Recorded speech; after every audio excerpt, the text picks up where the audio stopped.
Bienvenidas y bienvenidos a la presentación del Observatorio Electoral de la Facultad de Derecho de la Universidad de Buenos Aires. ¿Sí? Va a dar la apertura, ¿sí? Va a presentar, digamos, este observatorio, quien tiene el área que tiene a su cargo de la Facultad de Derecho, que es el secretario de Extensión Universitaria y Bienestar Estudiantil de la Facultad de Derecho, el profesor Oscar Sopi. Por favor, Oscar. Buenas tardes, ¿cómo les va? La verdad que es un placer poder estar hoy acá, donde vamos a hacer esta presentación del Observatorio de Derecho Electoral. Para nuestra facultad es sumamente importante poder contar con un área en la que se analicen y trabajen distintas cuestiones que contribuyen a fortalecer y a mejorar nuestro sistema democrático. Y el derecho electoral es uno de ellos, que conlleva muchas cuestiones como el tema del sufragio, el funcionamiento de los partidos políticos, los sistemas y procedimientos electorales, que constituyen instrumentos importantes para garantizar el funcionamiento de la democracia. Y nuestro estatuto universitario, en ese sentido, es sabio, dado que estimula todas aquellas actividades que contribuyan al mejoramiento del país, al afianzamiento de las instituciones democráticas. Y sin lugar a dudas, esta iniciativa es una de ellas, la de promover el debate académico, la investigación y la producción de estudios interdisciplinarios que contribuyan a promover cultura democrática, transparencia de procesos electorales y por ende el fortalecimiento del Estado de Derecho es sumamente importante. Simplemente es eso, hacer una breve presentación. Creo que estos lineamientos claramente establecidos en la propuesta y en la iniciativa que hicieron son muy importantes, y la verdad que para la facultad es un orgullo poder tener un instituto de esta naturaleza, que contribuya, como decía anteriormente, a realizar propuestas, estudios e investigaciones tendientes a fortalecer nuestra joven democracia, y que aquellos procesos que interrumpieron esta democracia en nuestro país no existan nunca más. Por eso me parece que el trabajo que van a realizar es sumamente importante. Felicitarlos por la iniciativa y augurándoles el mayor de los éxitos en la tarea que van a llevar adelante. Así que muchísimas gracias y bueno, vuelvo a desearles éxitos en todo lo que realicen. Muchas gracias, Oscar, por tus palabras de bienvenida.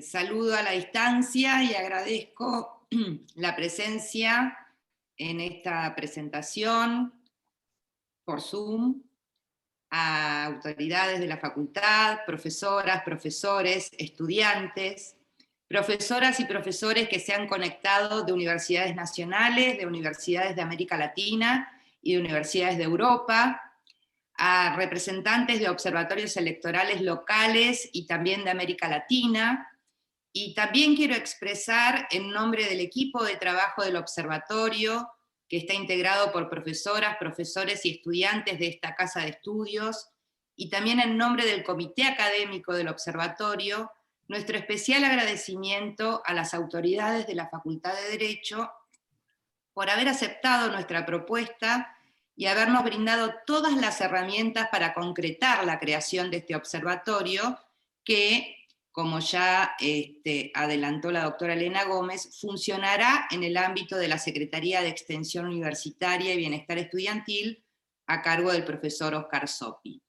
Gratitud también que extendemos al equipo de la Oficina de Comunicaciones de la Facultad de Derecho y por supuesto al doctor Dallavía, por el entusiasmo y el compromiso con que desde el primer momento aceptó nuestra propuesta para brindarnos una disertación en esta presentación.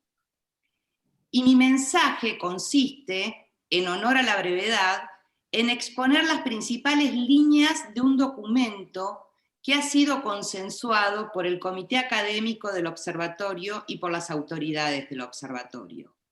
La profesora doctora Alejandra Lázaro, el profesor doctor Raúl Gustavo Ferreira, la profesora Cristina Girotti y el profesor doctor Gerardo Scherlis, reconocidas académicas y reconocidos académicos que han suscrito este documento en su calidad de miembros del comité académico, y a quienes aprovecho la oportunidad para agradecerles públicamente haber aceptado formar parte de este proyecto. Asimismo, la secretaria ejecutiva del observatorio, profesora Elena Gómez, el coordinador de actividades académicas, profesor Gonzalo Linares, y la coordinadora de relaciones institucionales, profesora Paula Suárez. Todos ellos especialistas en derecho electoral que con absoluta dedicación y extraordinaria predisposición han hecho posible que hoy estemos presentando este observatorio. Concentrándonos un momento entonces en el documento, en la primera parte señalamos los fundamentos para la creación de un observatorio de derecho electoral en la Facultad de Derecho.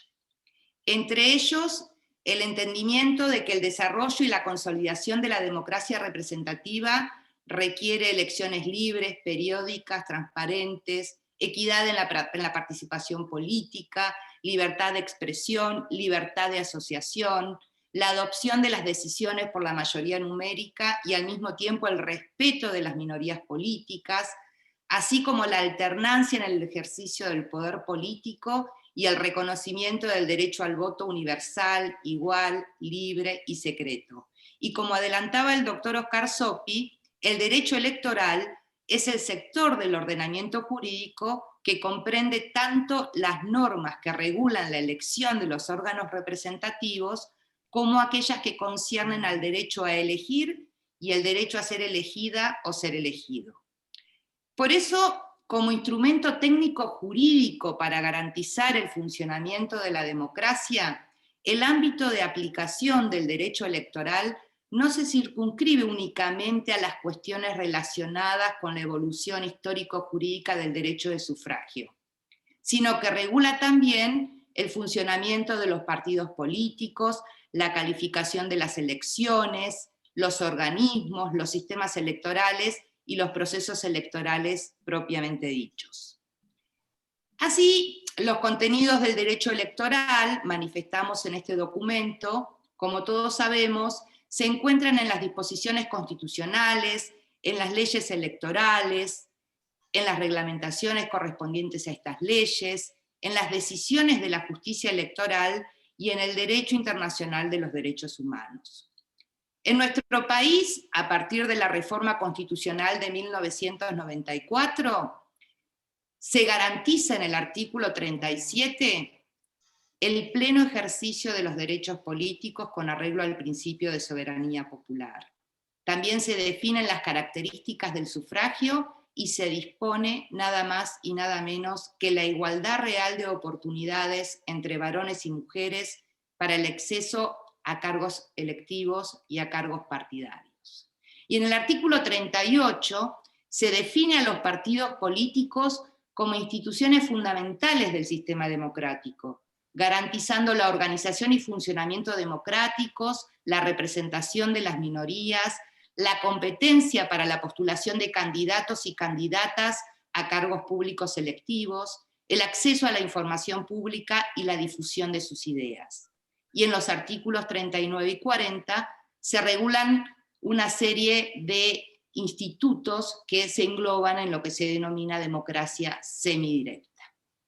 Además, a partir de la reforma constitucional de 1994, se ha dispuesto en el segundo párrafo del artículo 77 del texto constitucional que los proyectos de ley que modifiquen el régimen electoral y de partidos políticos requieren ser aprobados por mayoría absoluta del total de los miembros de las cámaras, y asimismo se excluye la materia electoral y el régimen de los partidos del dictado de decretos de necesidad y urgencia por parte del Poder Ejecutivo Nacional. Asimismo, la descentralización territorial del poder que opera en la forma federal de nuestro Estado argentino implica la coexistencia de diversos sistemas electorales, de diversas reglas electorales para la elección de las autoridades provinciales y de la Ciudad Autónoma de Buenos Aires. Eso, como sabemos, de conformidad con el artículo 122 y el artículo 129 de nuestro texto constitucional. Y en cuanto al derecho internacional de los derechos humanos, con la jerarquización constitucional de los instrumentos internacionales que constan en el artículo 75, inciso 22, también se contribuye al fortalecimiento de la democracia electoral. Por último, en el documento se resalta que los principios de igualdad, neutralidad, transparencia, conservación del acto electoral, impedimento de falseamiento de la voluntad popular y objetividad del proceso electoral, principios en los que se funda o se basa el derecho electoral, son los mismos principios que fundamentan la democracia política. Pues bien, en la segunda parte del documento, y con esto ya voy finalizando mi mensaje, establecemos los objetivos del Observatorio de Derecho Electoral de la Facultad de Derecho. Entre ellos, investigar el marco jurídico que garantiza la competencia política y la participación política para la conformación del gobierno representativo, objetivo que ya estamos desarrollando a través de 2 proyectos de investigación que tienen sede en el Instituto de Investigaciones Jurídicas y Sociales Ambrosio Gioja. Otro de los objetivos importantes tiene que ver con fomentar la reflexión y el análisis sobre las leyes electorales y los proyectos de reforma política y o reforma electoral, relevar información sobre el uso de las tecnologías en los procesos electorales, establecer lineamientos para la observación electoral propiamente dicha durante la etapa preelectoral, el día de la elección y en la etapa postelectoral, a fin de contribuir así a la transparencia de los procesos electorales, monitorear los debates preelectorales entre candidatas y candidatos para conformar las instancias representativas, realizar un seguimiento de la jurisprudencia electoral, elaborar diagnósticos sobre el cumplimiento de las políticas institucionales con perspectiva de género, principalmente en materia electoral, promover vínculos con instituciones que se relacionen con los objetivos de este observatorio, y finalmente contribuir a la formación democrática, posicionando a la Facultad de Derecho de la Universidad de Buenos Aires como un actor relevante en los procesos y debates político-electorales. Muy bien, con esto entonces concluyo mi mensaje en representación de todos los miembros del comité académico y de las autoridades del observatorio, y a continuación escucharemos la disertación del doctor Alberto Ricardo Dallavia, abogado por la Universidad de Buenos Aires, con 2 doctorados en Derecho Constitucional en nuestra facultad, en Ciencia Política en la Facultad de Ciencias Sociales, diplomado en Derecho Constitucional y Ciencia Política en el Centro de Estudios Constitucionales de Madrid, en Derechos Humanos en la Universidad Complutense y en la Sociedad de Estudios Internacionales de España. En la Facultad de Derecho de la Universidad de Buenos Aires es profesor titular de Derecho Constitucional, director de la Comisión de Doctorado y director de la Maestría en Magistratura, presidente de la Academia Nacional de Ciencias Morales y Políticas y académico de número de la Academia Nacional de Derecho y Ciencias Sociales de Buenos Aires, y asimismo miembro correspondiente de la Real Academia de Ciencias Morales y Políticas de España. El doctor Dallavia también es director honorario del Instituto de Ciencia Política y Constitucional de la Sociedad Científica Argentina, consejero titular del Consejo Argentino para las Relaciones Internacionales, juez de la Cámara Nacional Electoral, y autor de más de 200 artículos y más de 20 libros en temas de derecho constitucional y ciencia política. Entre ellos, solo mencionaré el de reciente aparición, que se titula Derecho Electoral, Teoría y Práctica, y que ha sido publicado por la editorial Rubinsal Culsoni. Muchas gracias, y entonces ahora sí, tiene la palabra doctor Dallavia. Muchas gracias, Alejandra. Muchas gracias al doctor Sopi, Oscar. Es un gusto estar con ustedes. No los puedo saludar a todos, pero lo veo al senador Ricardo Gómez Díez. Ricardo, buenas tardes. Al juez federal de Paraná, al doctor Leandro Ríos. También un gusto verte. Y bueno, y a todos los que están, ya mencionaron a los integrantes de este consejo, a mi amigo el doctor Ferreira, Alejandra Lázaro, a Gerardo Serlis, a María Cristina Girotti, todas personas con experiencia en el tema electoral, igual que Elena Gómez y Paula Suárez, con quienes continuamos insistiendo en el curso de Derecho Electoral, de Derechos Políticos y Electorales que hacemos generalmente en el invierno. Ahora estamos un poco perdidos por la pandemia, pero siempre seguimos con la idea. Cuando también lo veo al doctor Vivo, lo que pasa es que lo veo chiquitito ahí, también pionero incesante del derecho electoral. El derecho electoral tiene algo raro en esta facultad y en la Facultad de Derecho de la Argentina. Parece algo muy obvio que a todos nos importa: los partidos políticos, las elecciones, los sistemas electorales, el sufragio. Sin embargo, es un tema que no tiene la suficiente atención que nosotros pensamos que debería tener. Ni hay tantos textos, no hay muchos. Tenemos los textos clásicos de Fait, del doctor Orlandi, pero no hay muchos textos específicos, ni tampoco los que hemos tenido experiencias de poner cursos dentro de las cátedras, tampoco hemos tenido una gran demanda. El doctor Vivo sí tiene mucha demanda en sus cursos, pero es una cosa que a lo mejor él después nos puede contar si tiene que ver con el horario, pero en la cátedra nunca nos pasó que tuviera mucha demanda. Yo hace 20 años que estoy en la Cámara Electoral. Como dijo recién María Alejandra, acabo de escribir un libro de Derecho Electoral, producto de la cuarentena. El año pasado estuve, como muchos de ustedes, muchas horas encerrado en mi casa, y una de mis terapias fue escribir un libro de Derecho Electoral. Algo que no me animé a hacerlo durante muchos años de juez, porque los jueces estamos acostumbrados a que nos lean las cosas que escribimos para después recusarnos o venir a replantearnos temas, ¿no? Pero bueno, me agarró un ataque de sinceridad y de poder volcar lo que pienso en estos 20 años de experiencia en la materia y otros tantos como profesor. Pero la impresión que tengo es que es muy importante poner el derecho electoral en su lugar.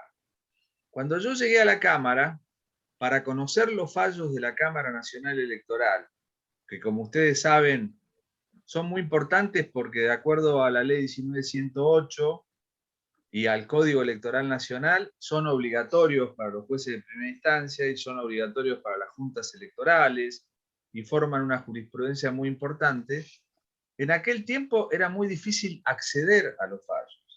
Había que ir a la Secretaría Electoral de la Cámara en el tercer piso y sacarle fotocopias a los fallos que estaban en unos biblioratos. Así era en la época que yo concursé. Y en alguna charla que tuve con algún viejo secretario, yo le preguntaba por qué está tan escondido el derecho electoral.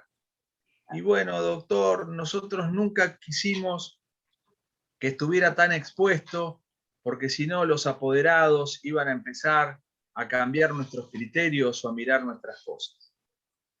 Esa oscuridad ha existido durante mucho tiempo. Esta era una materia exclusivamente cerrada a los apoderados de los partidos políticos, que eran personas con mucha militancia, que conocen los resquicios de la ley electoral para obtener mayores ventajas durante el proceso electoral.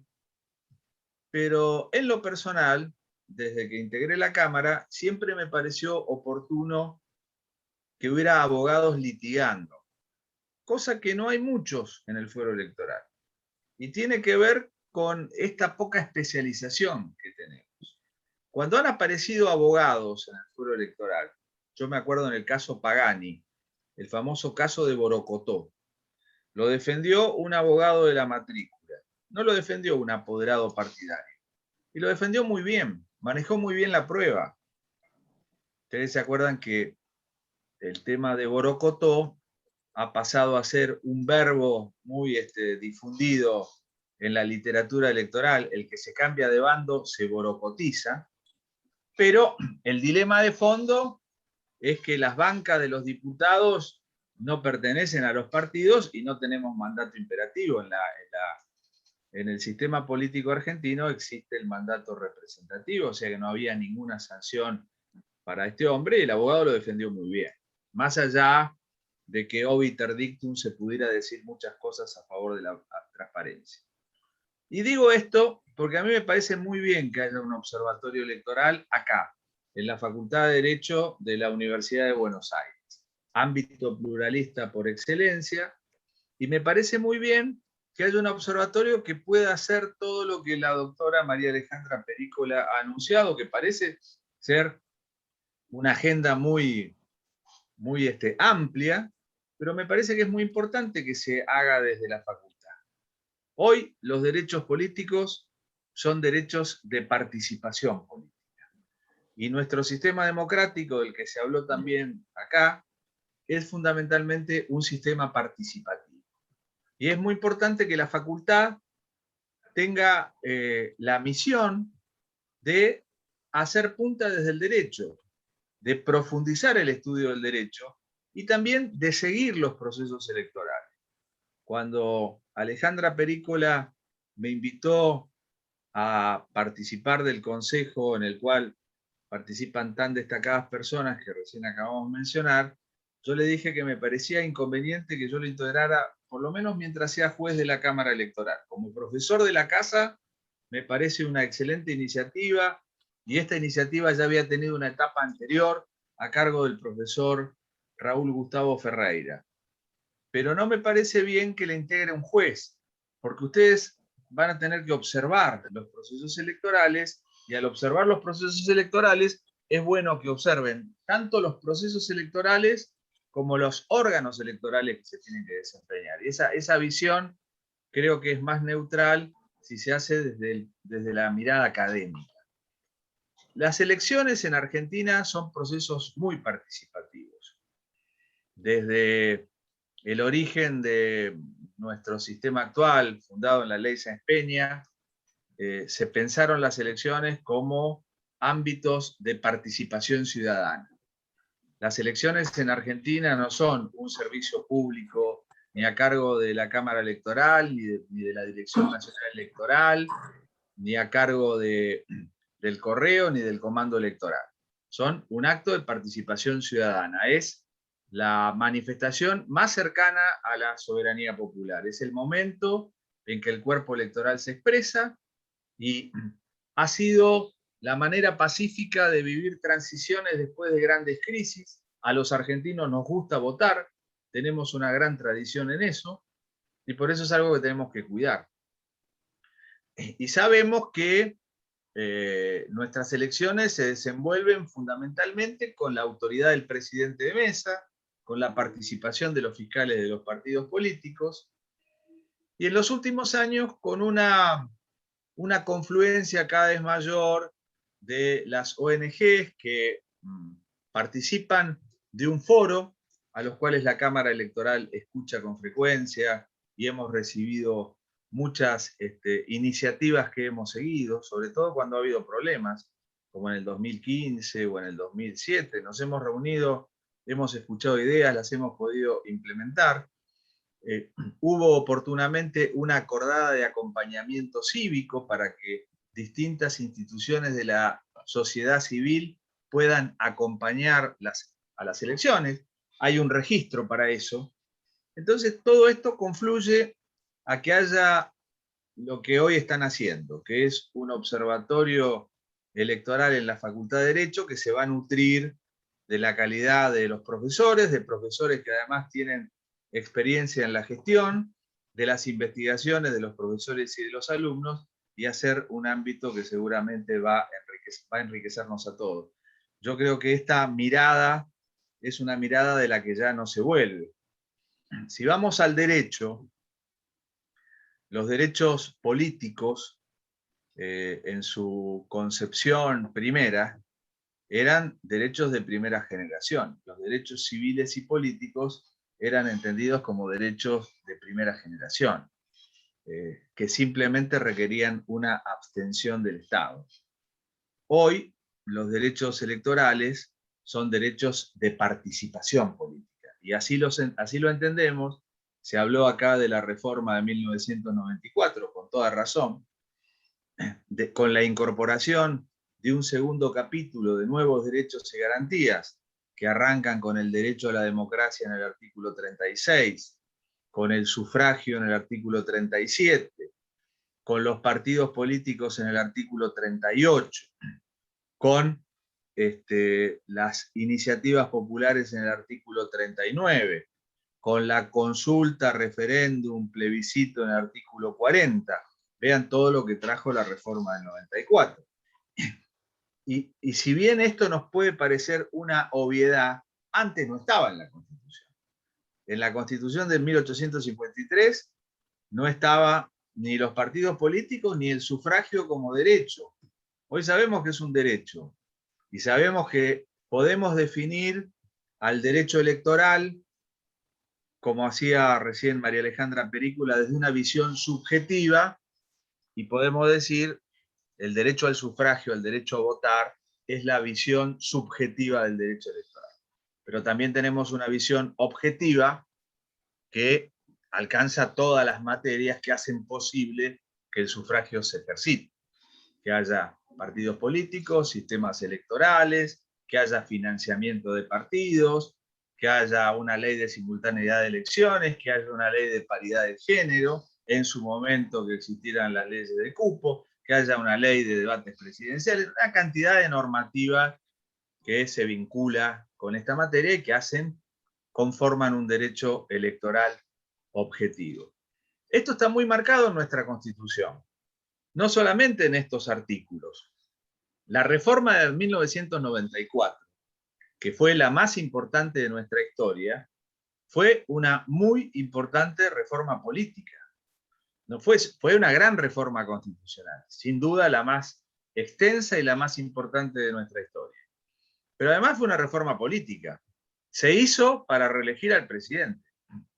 El objetivo de la reforma del 94 era que el presidente en su momento buscaba la reelección. Y después quiso buscar la reelección, pero felizmente hubo límites, inclusive judiciales. Hubo muchos fallos de la Cámara Electoral para que eso no ocurriera. Pero el primer objetivo fue buscar la reelección y se modificaron muchos artículos vinculados con la elección del presidente y del vice. Se estableció la fórmula presidencial. Se estableció que las elecciones presidenciales se voten en distrito único en todo el territorio. Se estableció la elección directa, porque antiguamente, ustedes recordarán, las elecciones presidenciales eran indirectas por colegio electoral, como lo siguen siendo en nuestro modelo norteamericano, que es el modelo de nuestra Constitución.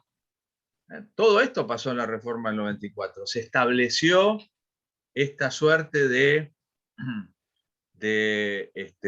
minoría preferente, donde si un partido saca el 40% más 10 de diferencia o el 45% en la primera vuelta, gana la elección presidencial. No lo llamo balotaje porque en la literatura generalmente hace falta que haya más del 50%. En nuestro caso es una minoría preferente o mayoría preferente. Fíjense, estoy hablando nada más que de los artículos referidos a la elección presidencial. Pero también la reforma constitucional de 1994 reformó la elección de los senadores. Los senadores antes eran elegidos de manera indirecta por las legislaturas provinciales. Por lo general elegían a los gobernadores que estaban terminando su mandato. Eso lo cuenta muy bien Botana en El orden conservador. Y eso es lo que pasaba en la Argentina clásicamente. Desde la reforma del 94, no solamente se aumentó la cantidad de senadores de 2 a 3, sino que se estableció un sistema de mayoría incompleta para elegir a los senadores. El partido político que saca la mayor cantidad de votos lleva 2 al Senado y el que sale segundo lleva 1. Como la ley Sáenz-Peña, 2 y 1. 2 tercios y 1 tercio para el segundo. También la Constitución establece el principio de la elección de diputados, si bien no entra en detalle. Por eso a lo largo de nuestra historia hemos tenido diferentes sistemas electorales para elegir diputados. Desde la Convención Constituyente de 1957 tenemos el sistema DONT, pero tuvimos otros anteriormente. Tuvimos el sistema de la Ley Sáenz Peña y tuvimos el sistema de mayoría de lista mayoritaria, tuvimos diferentes sistemas a lo largo de nuestra historia. Entonces, la Constitución entra directamente. Uno revisa la Constitución y va a encontrar en todos estos artículos muchas referencias, más otras que acá se han mencionado y que estaban de antes. Antes se decía que si bien los partidos políticos no estaban contemplados expresamente, surgían del artículo primero, que establece la forma representativa republicana y federal, del artículo 22, que el pueblo no delibera ni gobierna sino a través de sus representantes y autoridades creadas por esta Constitución, del artículo 33, que establece los derechos no enumerados, pero que surgen del principio de soberanía del pueblo y de la forma republicana de gobierno. ¿Qué quiero decir con todo esto? Que para mí, y así lo he escrito en este libro, que le agradezco el chivo a María Alejandra Perícola, pero para aumentar el chivo también lo muestro, ¿eh? Acaba de salir en Rubinsal, ya que me dan la oportunidad. Yo creo que el derecho electoral es una rama del derecho constitucional. Así lo he pensado siempre. Creo que el derecho constitucional tiene ramas. Hay algunas disciplinas que ya se independizaron hace mucho del derecho constitucional, pero que antiguamente también eran parte. Años A, el derecho administrativo era una parte del derecho constitucional. Se enseñaba junto en esta facultad. Linares Quintana enseñaba constitucional y administrativo. Cuando escribió Gobierno y Gobierno y Administración de la República Argentina, 2 tomos. Era la parte constitucional y la parte administrativa. Pero hace rato que desde Bielsa en adelante el derecho administrativo ha hecho su propio cauce, o el derecho tributario, pero que tienen su tronco en la Constitución. Pero yo creo que hay ramas del derecho constitucional. Los derechos humanos, en la medida que se ocupan de lo que antes llamábamos la parte dogmática, enriquecida con la incorporación de los tratados de derechos humanos. Los derechos humanos y las garantías son una rama del derecho constitucional. Es una rama del derecho constitucional, el derecho público provincial, que se enseña poco en nuestra facultad y que deberíamos profundizar más. Es una rama del derecho constitucional el derecho electoral, el derecho constitucional económico, el derecho procesal constitucional. ¿Y por qué tiene importancia que el derecho electoral sea una rama? Porque participa de los mismos principios del derecho constitucional. Y porque, en definitiva, al regular sobre el derecho a elegir y a ser elegido y los derechos políticos, tiene esta característica. Esto no es compartido por todos, porque ustedes saben que en las ciencias sociales siempre aparecen diferentes criterios, y hay, por supuesto, muchos autores, sobre todo en México, muy enamorados del derecho electoral y que lo consideran una disciplina autónoma, con sus propias características. Es cierto que el derecho electoral puede tener particularidades, y de hecho las tiene, comparado con el derecho constitucional general, la certeza, la seguridad jurídica, la inmediatez de los plazos, la preclusión durante un proceso electoral marcado por los tiempos que se requieren, tienen su importancia y juegan también. Pero en principio, creo que tenemos fundadas razones para sostener al derecho electoral como una parte. Y esto tiene que ver con que en la Constitución estén los grandes principios.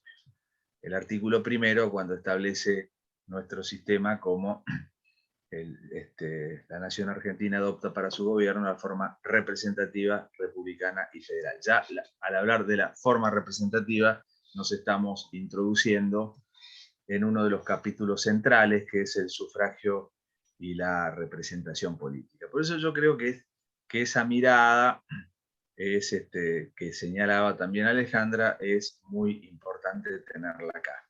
Tardó mucho a que esto estuviera en las constituciones, como está en la nuestra, porque antiguamente esto era política, y las cuestiones electorales eran cuestiones políticas no justiciables.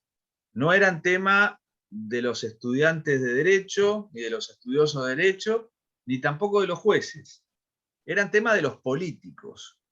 Y el gran avance del constitucionalismo liberal fue lo que hoy es nuestro artículo 64, que fueran las cámaras las que juzgaran sobre las elecciones, que fueran las cámaras, que fuera el Parlamento, esto arranca de Inglaterra, el que fuera el Parlamento y no el rey el que calificara sobre la validez de las elecciones y los títulos de sus miembros. Todavía hay un resabio en nuestra Constitución, es el artículo 64, y que a los jueces más de una vez nos ha costado peleas con el Congreso. Y cada tanto nos trae también algunas peleas. Hemos tenido conflictos. Por acordarme del caso Patti, por acordarme del caso Bussi, por acordarme de tantos otros que cada tanto aparecen. Y últimamente se han dado algunos de estos conflictos con los reemplazos. Ahora hay una discusión en el ámbito del Congreso, y también lo ha habido en la jurisprudencia, que quién reemplaza de acuerdo al género o no de acuerdo al género, según en qué elección y en qué norma ha estado vigente, y eso también ha generado algunos conflictos. A veces el Congreso se ha apurado a designar a una persona antes de que el tema tuviera intervención judicial. Esta rémora es de aquella época de considerar a estas cuestiones como una cuestión política. Y subyace, es uno de los problemas del derecho electoral. Los que trabajamos en electoral todo el tiempo, como el doctor Ríos, que está acá, como Alejandra Lázara, como Elena Gómez, como Paula Suárez, sabemos que para nosotros las reglas son aplicables siempre, porque le va a tocar un partido, le va a tocar otro, y nosotros tenemos la obligatoriedad de la jurisprudencia, tenemos que guardar una coherencia en este nivel de decisión. Pero nos toca ver muchas veces que quien subroga en el fuero electoral por poco tiempo o viene a resolver un caso, es muy difícil sacarle la mirada de la política gonal. Y esto parece ser una cuestión de política gonal. Y existe un prejuicio de que en electoral es política. Es política, pero es política arquitectónica, no es política gonal. Como decía Aristóteles, la política arquitectónica tiene que ver con las reglas de juego, tiene que ver con el juego para todos, en tanto que la política gonal es la lucha por el poder. Y generalmente son los partidos políticos, los actores políticos, los que están luchando por el poder. Y nos toca a los actores electorales guardar la estabilidad de las reglas de juego. Lo que está pasando en la Argentina en nuestros días es un poco raro en materia electoral. Estar con un cronograma electoral empezado y estar todavía pendientes de si va a haber un cambio de fecha o un cambio de regla de juego sobre la marcha. Esto es raro en materia electoral. En nuestra Constitución existe el límite que acá se señalaba, el artículo 77, que existe una mayoría calificada para reformar leyes penales, tributarias, electorales y de partidos políticos. Pero no existe una prohibición, como hay en otros países, de decir no se puede reformar las normas electorales 5 años antes, Panamá, o no se puede reformar un año antes, Brasil, y establecer plazos muy estrictos para esto. Nosotros no tenemos esa limitación, pero sería lo aconsejable. Sería lo aconsejable también discutir las normas electorales en tiempos tranquilos y no durante el proceso electoral. Pero ya sabemos cómo somos, nuestra modalidad es ocuparnos de los problemas a medida que estos problemas van apareciendo. Pero bueno, creo que esa visión tan junta de la política con lo jurídico es lo que le da, lo que hace más apasionante al derecho electoral, por lo menos los que nos dedicamos a esto, vemos lo apasionante que implica estar resolviendo cuestiones jurídicas de un proceso político.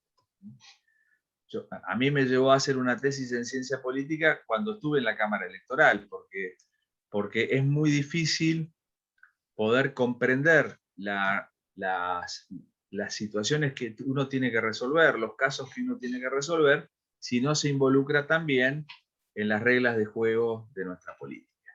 Es decir, tiene que haber una comprensión de ese escenario. Pero una cosa no nos tiene que confundir con la otra. El leading case que llevó a que las cuestiones electorales dejaran de ser cuestiones políticas en el pasado fue el caso Baker versus Carr, a mediados del siglo pasado en los Estados Unidos. Era un tema de gerrymandering, de dibujo de circunscripciones. Generalmente en los países que eligen representantes por circunscripciones se producen problemas de gerrymandering, o sea, de dibujo de circunscripciones. ¿Cómo la dibujo para sacar más votos? Y esto en Estados Unidos es frecuente. Siempre se consideraba que eran cuestiones políticas no justiciables, pero la Corte de los Estados Unidos dijo en esa oportunidad que no era el título lo que establecía su competencia, sino que cada vez que hubiera un derecho electoral involucrado, un derecho político involucrado, la Corte tenía que intervenir. Y eso también abrió cauces en nuestra jurisprudencia, ¿no? Vidar Campos, nuestro recordado maestro del derecho constitucional, decía que en la Argentina, desde que se creó un fuero electoral independiente, ya la judiciabilidad de los actos electorales quedaba justificada por este propio hecho. Lo digo en relación con esta disputa que mencioné recién sobre el artículo 54. La justicia electoral en Argentina ha tenido un proceso lento, yo creo que lo sigue teniendo, sigue siendo un proceso lento. Arrancó con la ley Sáenz Peña, como arrancaron muchas cosas en la Argentina, y con la ley Sáenz Peña se resolvió que las elecciones estuvieran a cargo de los jueces federales de primera instancia. Al principio intervenían en las apelaciones las cámaras federales, pero en la década del 60 se crea la Cámara Electoral con todas las interrupciones que tuvo y que nuestra historia convulsionada, lo decía Oscar Sopi recién cuando hablaba de la democracia que hemos podido recuperar. Bueno, la Cámara Electoral empieza en el 62, pero en el 66 todo el mundo a su casa de vuelta, como los partidos políticos también. Fueron clausurados, fueron requisados sus bienes, fueron cerrados los locales. Ese fue el golpe de facto de la Revolución Argentina. Después se vuelve a crear con otra conformación en la década del 70, pero también duró poco, porque en el 76 otra vez tuvimos los golpes de facto. Y bueno, desde la recuperación institucional en el 83, así como hemos tenido una democracia frecuente y una democracia recurrente, también lo ha sido la justicia electoral como base de esto. La base es la custodia de la legitimidad de origen. Eso es el objeto principal del derecho electoral y de un observatorio electoral, la custodia de la legitimidad de origen, la que da origen al proceso democrático. Como decía Mario Justo López, tenemos la legitimidad de origen y la legitimidad de ejercicio. En general, el descontento de los ciudadanos en todos los países del mundo está más con la legitimidad de ejercicio, con la forma en que se ejerce el poder, con los problemas de corrupción, con los problemas de control del ejercicio del poder. Normalmente cuando las elecciones se hacen en forma correcta, los pueblos suelen pensar que ganó el que debía ganar. Eso no quita que pueden existir problemas de fraude en muchos lugares, pero no ha sido el caso de la Argentina, donde nuestro sistema se caracteriza por una tradición muy fuerte, esta tradición que arrancaba de la ley Sempegna y que se va a enriquecer con la ley 13.010 y con las sucesivas normas que fueron abriendo los cauces participativos. Cuando hablamos de la ley Sempegna, solo votaban los hombres que salían del servicio militar con la libreta de enrolamiento. Después de eso han pasado muchas cosas.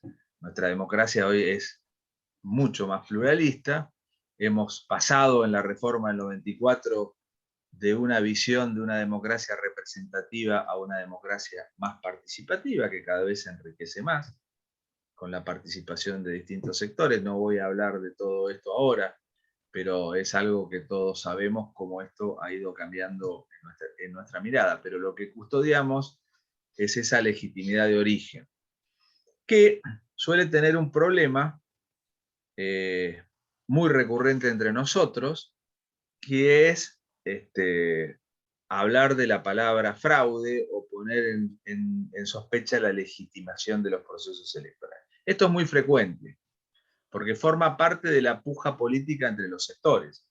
Y tanto más en un país que tiene una grieta, que ya tuvo una grieta en su pasado, pero que tiene una grieta lamentablemente en el presente. Entonces a veces la intolerancia entre los sectores se va a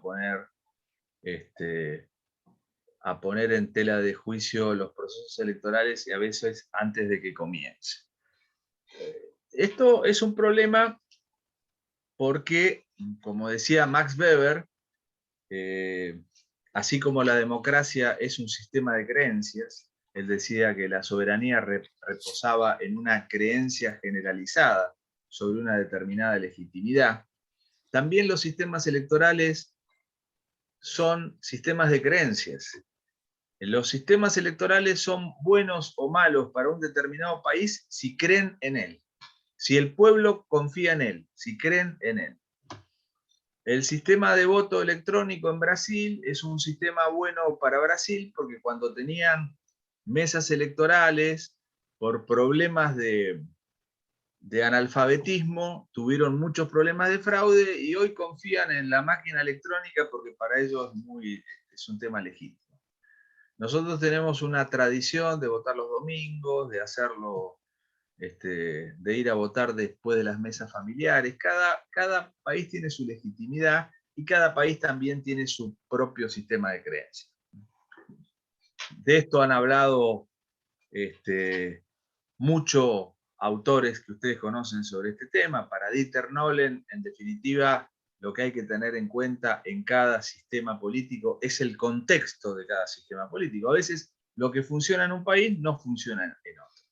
Esto es una característica también muy particular.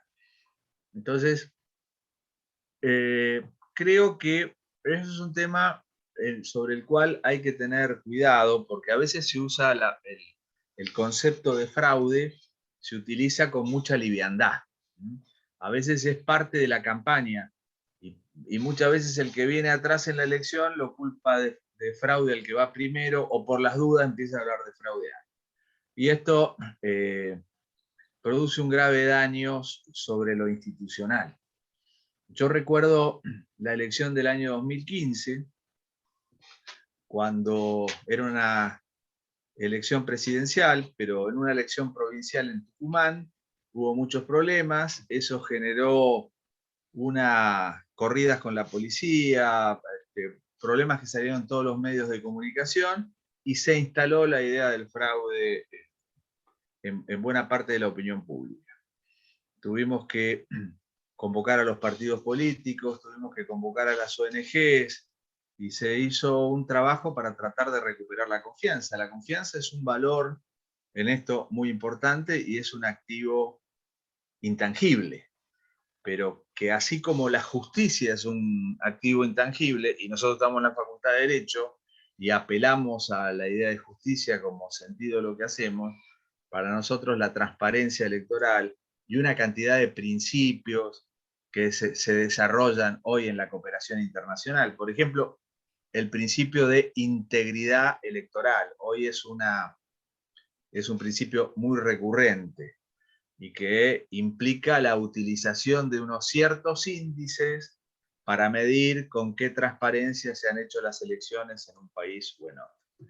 Esto está muy difundido porque también creo que una de las posibilidades que va a tener este observatorio electoral es tener una interrelación con otras universidades, con otros institutos, como hay en distintos lugares del mundo que se dedican a estudiar las elecciones y que intercambian experiencias y que con esas experiencias van nutriendo también el conocimiento de todos en este aspecto también.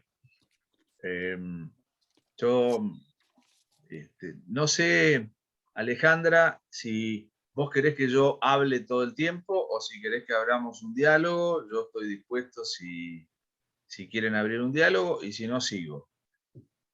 Lo que usted prefiera, doctor. Yo preferiría abrir un diálogo, si es, dado que acá tenemos profesores, creo que les propongo abrir un diálogo, si puedo interactuar con ustedes en las inquietudes que tengan. Perfecto. No quiero hacer un monólogo de esto, sino preferiría que intercambiemos opiniones. Bueno, muy bien. No sé, Elena, si vos podés ver en el chat si hay alguien que quiera hacer alguna consulta. Les pedimos que nos escriban por el chat si nos quieren hacer una consulta, o si no, levantan la mano y les habilitamos el micrófono, igualmente. Las dos opciones. Agradecemos igualmente a algunos que estamos sabiendo, a la profesora Susana Maldonado, muchas gracias por acompañarnos, al profesor Horacio Bermúdez también, bueno, a Carlos Masveles también, a Javier Ayala, a Oscar Jiménez Peña, empiezo a nombrar, mientras que veo que no tenemos alguna pregunta igual. Está también presente el doctor Raúl Mariano Alfonsín, el doctor... Levantó la mano el doctor Edgardo Costa, mi ex subdirector del Departamento de Derecho Público. Justo lo íbamos a saludar, Edgardo. Está también la jueza de la ciudad del contencioso administrativo, Romina Tesone, muchas gracias, la doctora Beatriz Alice, y bueno, ahora después seguimos agradeciendo a quienes nos están Susana Maldonado, Carlos Masveles, Javier Ayala, los saludo a los que veo. Horacio Bermúdez. Si quieren... Profesor Costa ya tiene micrófono. ¿Cómo? Profesor Costa ya tiene micrófono. Bien. Hola, ¿qué tal? Bueno, un gusto verlos, aunque sea de esta manera, porque somos todos conocidos, amigos y de tantos años de la facultad. La pregunta para Alberto sería, digamos, él lo mencionó de alguna manera, pero ahora hay un proyecto, no sé si el gobierno le interesará darle, de hacer el sistema de elecciones a través de un tipo de boleta única. También sabemos que en la ciudad tenemos, digamos, no el voto electrónico, sino la boleta electrónica. Me gustaría escuchar la opinión de Alberto, o eventualmente de María Perícola, de la autora María Alejandra Perícola, en relación a esto, y si podría llegar a concretarse para las elecciones que espero tengamos antes de noviembre. Bueno, es todo y cuanto. Gracias. Gracias. Mientras hablábamos, vi un saludo de Jean-Philippe Derosier. Aprovecho para retribuirle el saludo. Es un experto en derecho electoral con el que hemos compartido distintas observaciones. Lamentablemente, en una de ellas en México, vimos el partido de Argentina y Francia, lo tuve que ver con él y soportar que nos ganaran, pero bueno, ya tendremos revancha en algún otro momento. Bueno, la pregunta de Edgardo es una pregunta muy atinada. Nosotros desde la Cámara, desde el año 2007, nos hemos inclinado decididamente por la boleta única, en acordadas y en sentencias. Le hemos pedido a los poderes políticos, porque los jueces no legislamos, le hemos pedido que consideren la posibilidad de usar la boleta única. La boleta única se usa en casi toda América Latina y tiene la ventaja de que la provee el Estado. En cambio, en nuestro sistema actual, las boletas las imprimen los partidos políticos. Los partidos políticos reciben fondos para boletas, lo cual representa un costo muy importante. Ahora hubo un fallo de la Corte bastante reciente donde modificó un criterio anterior de la Cámara Electoral y dice que tiene que haber un padrón por línea interna de cada partido político, lo cual lleva a una cantidad de boletas de papel y dificulta mucho la distribución. Nosotros pensamos siempre que la boleta única tenía ventajas. Se usa en Córdoba, se usa en Santa Fe separada por categorías. En el ámbito federal se usa para el voto de argentinos en el exterior y para el voto de privados de libertad. Cuando se hizo el proyecto de reforma legislativa en el año 2016, el gobierno de Macri, para que nos ubiquemos más claramente, donde se habló de la boleta única electrónica, hubiera sido deseable que si se pasaba de la boleta sábana a la boleta única, el cambio de sistema de votación, porque no estamos hablando de sistemas electorales, estamos hablando del sistema de votación. El sistema de votación era pasar de la boleta sábana a la boleta única. Entonces creo que en ese momento se perdió una oportunidad, porque si lo que se quería era una boleta única, la boleta podría haber sido única. Y podría haber sido electrónica, donde hubiera posibilidad de instalarla, a lo mejor en algunas provincias, y donde no se pudiera instalar, hubiera sido la boleta única de papel. Yo he observado elecciones en Estados Unidos donde estaban las dos posibilidades. Uno tiene la computadora, pero para la gente que no le gusta la computadora, tiene una planilla con un lápiz y puede marcar directamente. Nosotros intentamos instalar este tema, Edgardo, desde el año pasado, desde la acordada 33, que se emitió por parte de la Cámara en junio del año pasado, advirtiendo que íbamos a tener una elección en tiempo de pandemia, como han tenido muchos otros países, que esas elecciones tienen complicaciones, como las están teniendo, y que una medida a considerar era la boleta única. Como también una medida a considerar era que no hubiera elecciones separadas. En muchas provincias está habiendo elecciones separadas. Obviamente depende de decisiones políticas. La decisión de separar la elección provincial de la nacional es una decisión política del gobernador en cada caso. Pero desde el punto de vista del ciudadano, nosotros como jueces, protegiendo los derechos de los ciudadanos, pensamos que en época de pandemia era mejor simplificar, y la boleta única también. Lamentablemente creo que las cosas se han complicado porque ir a discutirlo ahora no es el mejor contexto. Vuelvo a decir, los temas electorales deberían discutirse en años no electorales, con la calma necesaria para que esto ocurra. Pero la realidad demuestra todo lo contrario. La realidad demuestra, y lo digo con todo respeto, pero lo digo también como un aporte como profesor, para que nuestro bendito país pueda cambiar muchas prácticas. No puede ser que a los temas políticos se aboquen los órganos representativos cuando el problema está instalado.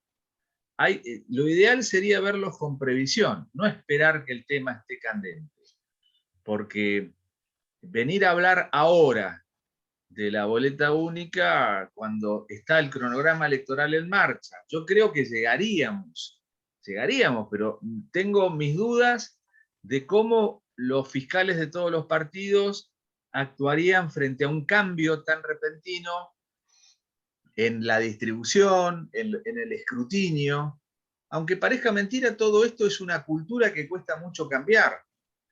Los apoderados partidarios, y acá hay mucha gente que conoce la política, están acostumbrados a sus viejas costumbres y es muy difícil cambiarlos de un día para el otro. Esto requiere, cuando se cambió el sistema de financiamiento, después del fallo del Partido Nacionalista Constitucional en el año 2002, lo que costó que los partidos tuvieran un contador, que presentaran balances y normas contables cuando toda la vida habían abrochado un montón de papeles y llevado a la Secretaría Electoral, porque era lo que ocurría antes, cuesta una cantidad de tiempo. Entonces, yo creo que la boleta única es positiva y creo que la Argentina pierde muchas oportunidades. Haber planteado en el proyecto del 2016 únicamente la máquina de votar, la boleta única electrónica, o en su defecto, la lista sábana como está, llevó a que el proyecto fracasara.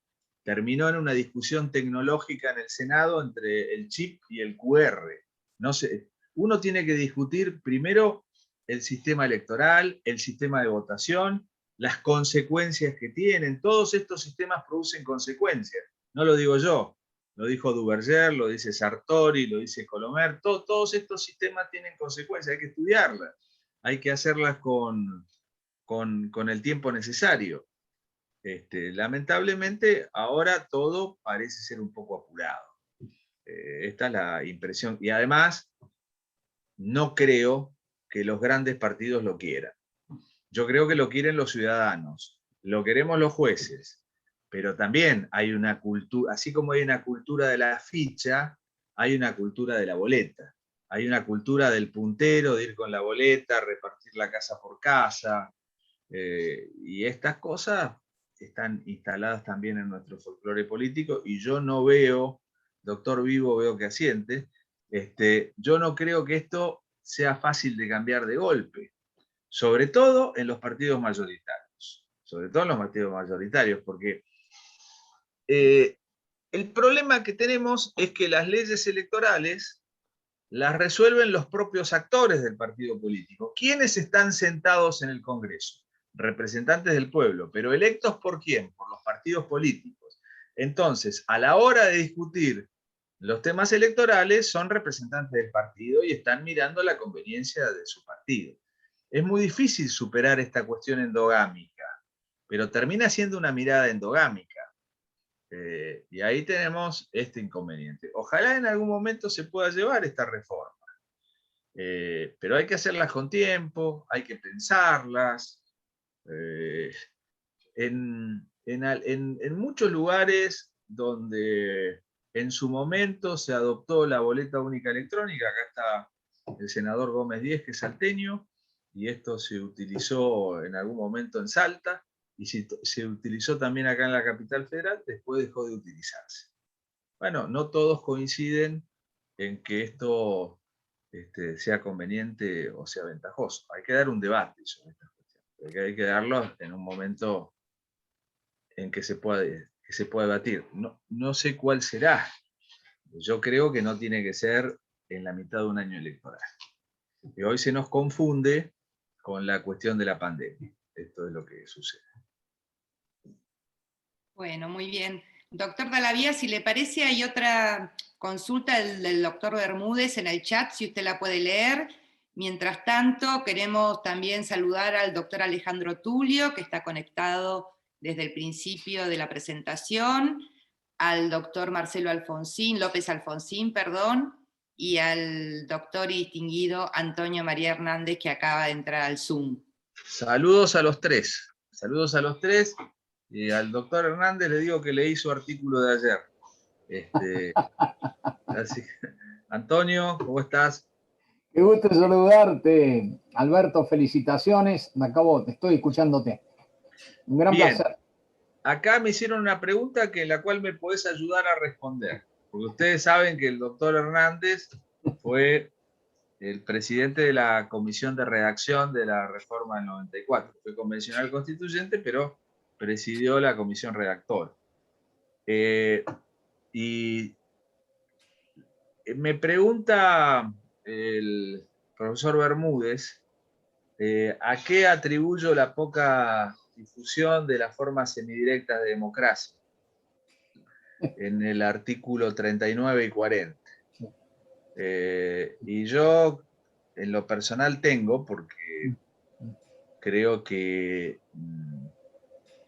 existió un debate en su momento de un tránsito de la forma representativa de democracia. Nosotros tenemos la democracia representativa, que sigue siendo, de acuerdo a la Corte Interamericana, sigue siendo el piso democrático que le exigimos a cada país. La democracia participativa es una escala en la cual se avanza. Así es. Pero tampoco, no es un piso la democracia participativa, porque además, como decía Pedro de Vega, un recordado tratadista español. Entre democracia representativa y democracia participativa hay una contradicción.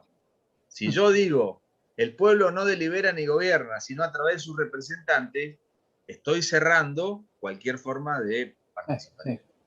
Pero la idea de los constituyentes fue abrir ciertas formas de participación que yo creo que han tenido en la Argentina, sinceramente, una concreción importantísima.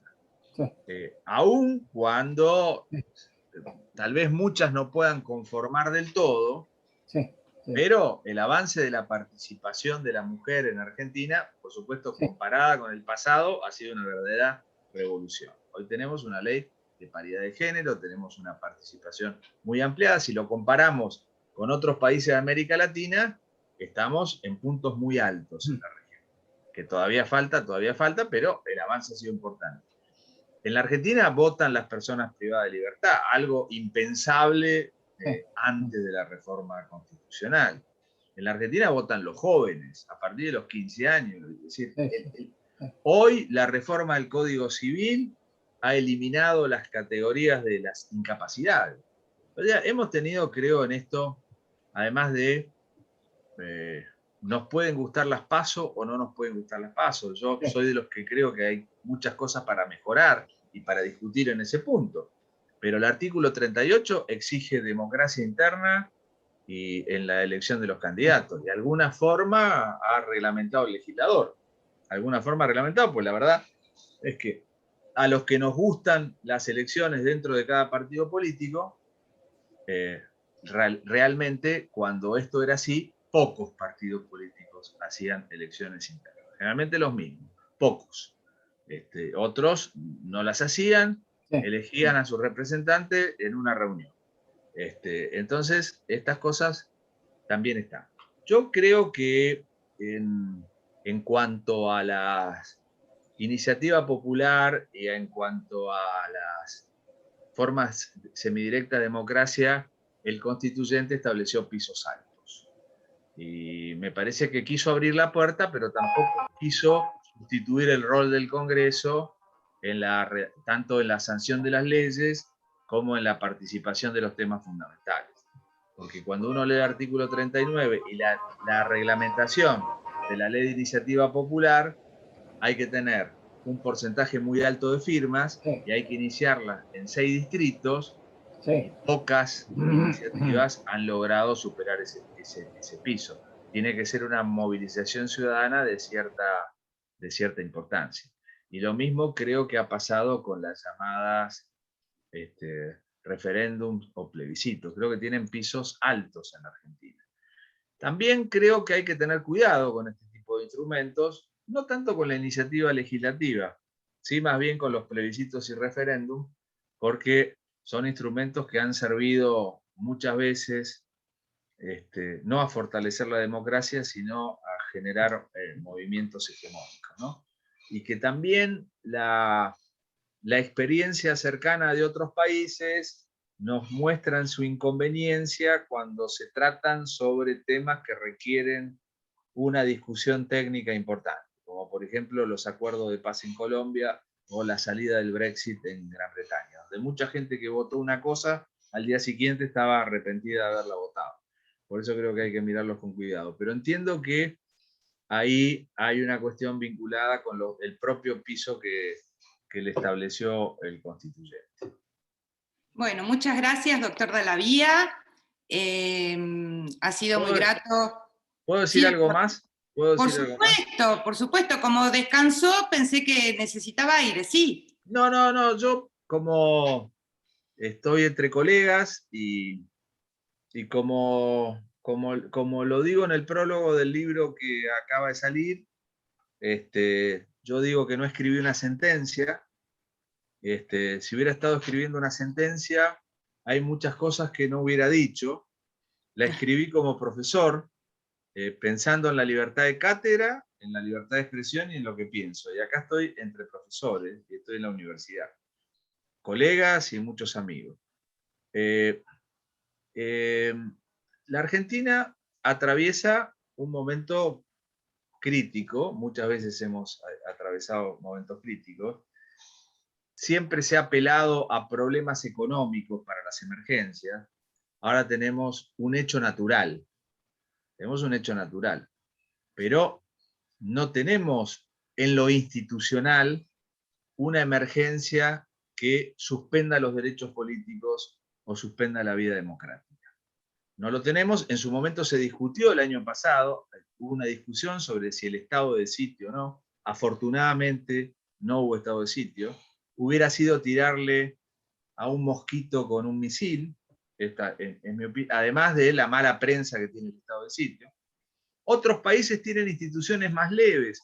El estado de alarma en España es una institución más leve, o el estado de catástrofe en Chile, un país que ha tenido terremotos. Entonces, nosotros no tenemos eso. Lo que tenemos son estos DNU. Bueno, la Corte se ha pronunciado ayer, recomiendo la lectura del fallo, pues es un fallo excelente, desde el punto de vista de la doctrina clásica del derecho constitucional. La actual emergencia es sanitaria. En ningún lado hay una restricción de los derechos políticos. Hay un contexto que por supuesto nos limita, no lo podemos ignorar. No podemos ignorarlo. Pero la postura que hemos sostenido desde el primer momento es que las elecciones deben hacerse, como se han hecho en cientos de países del mundo. Hay algunos países que han aprovechado la oportunidad de la emergencia para decir, prorrogo mi mandato. Así como hay muchas asociaciones civiles que prorrogan los mandatos porque estamos en emergencia. En el derecho público argentino es impensable. Los mandatos de los electos terminan cuando se cumple el mandato. No hay ninguna posibilidad de prorrogar los mandatos en la Constitución argentina porque el poder es limitado. La esencia del poder en la democracia es la limitación del poder.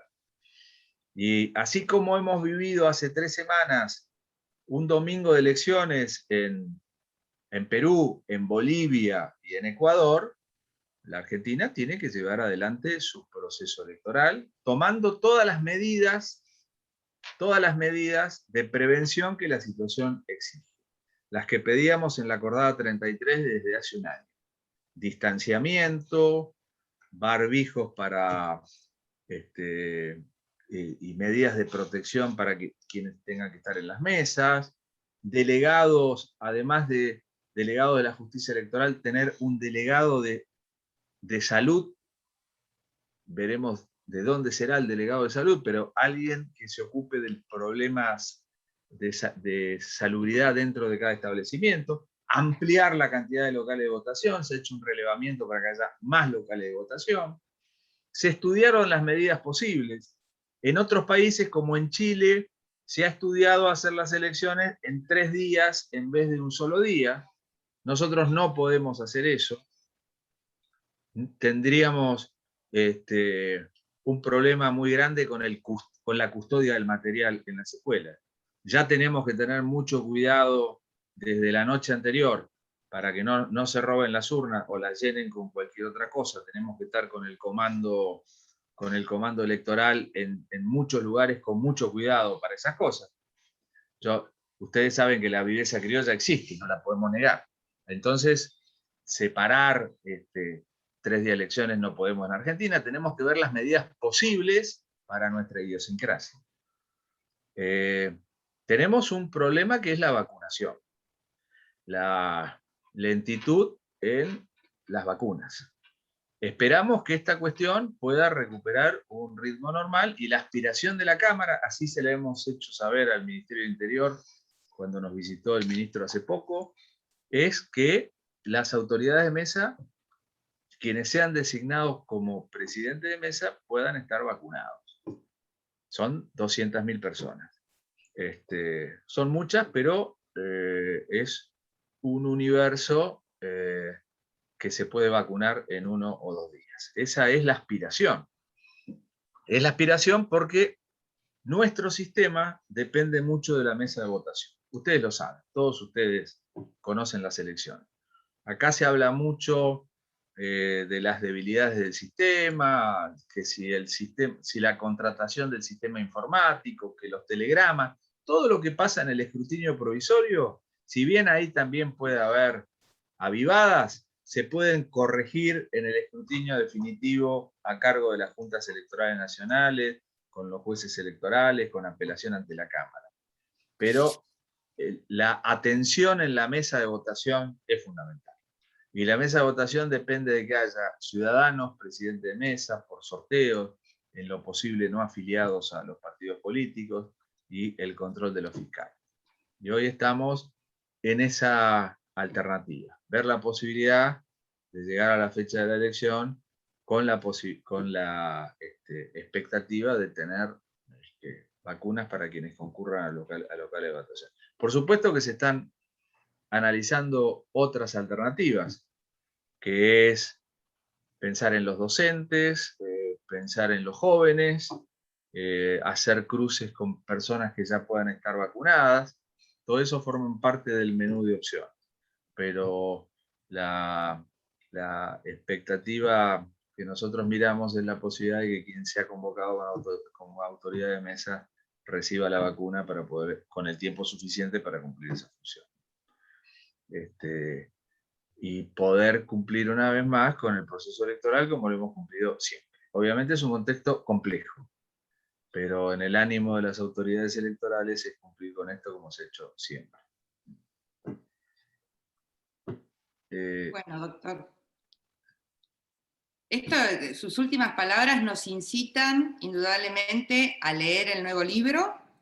Y eso es lo que quería, incitarlos. Claro, por supuesto, porque además el último capítulo del libro es justamente el tema de las elecciones en contexto de pandemia, entonces no puede ser más actual. Eso me lo hizo poner el editor, por supuesto. Yo desearía que en un libro de derecho electoral ese capítulo sea fugaz, y por eso no lo numeré.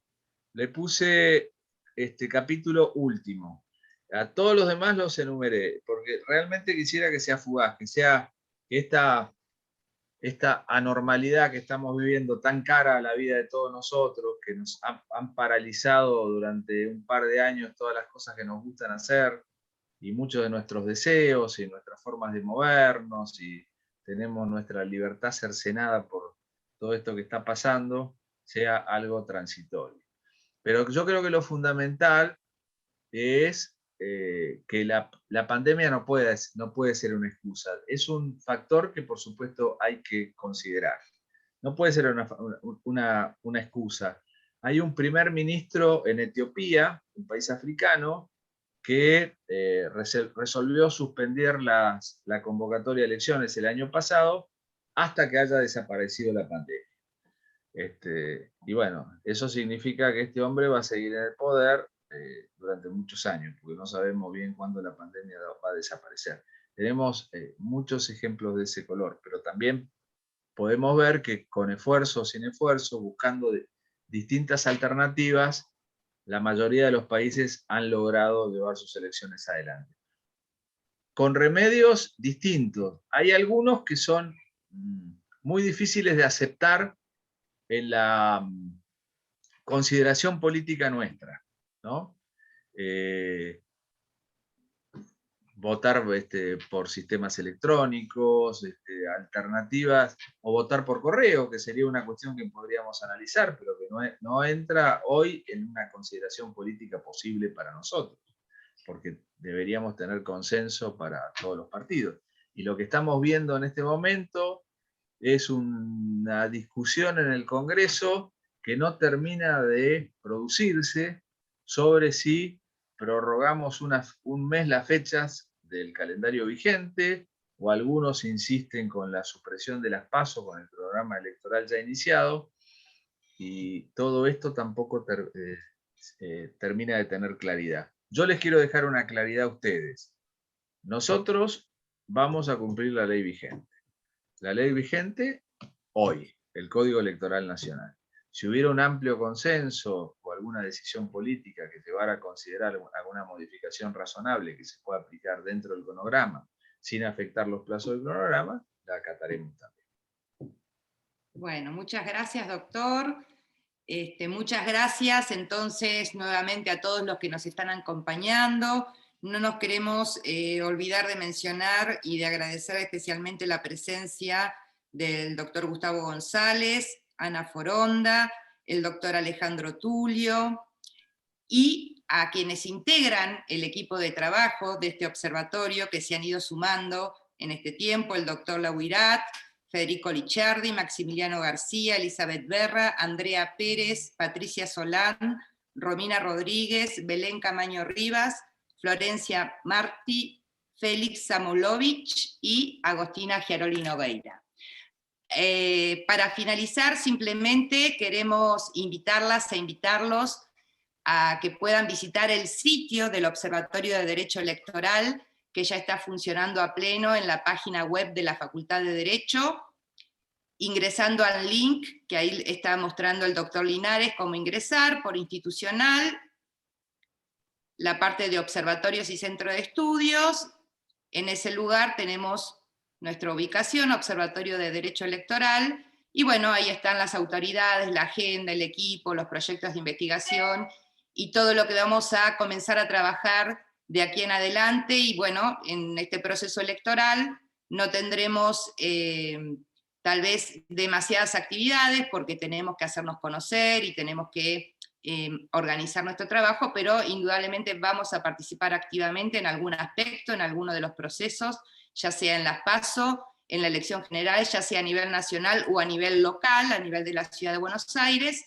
Así que bueno, agradecemos a todos, agradecemos, doctor Dallavía, que nos haya acompañado, agradezco al comité académico, al doctor Ferreira, la doctora Lázaro, la doctora Girotti, el doctor Scherlis. Muchas gracias al equipo, a las autoridades, Elena Gómez,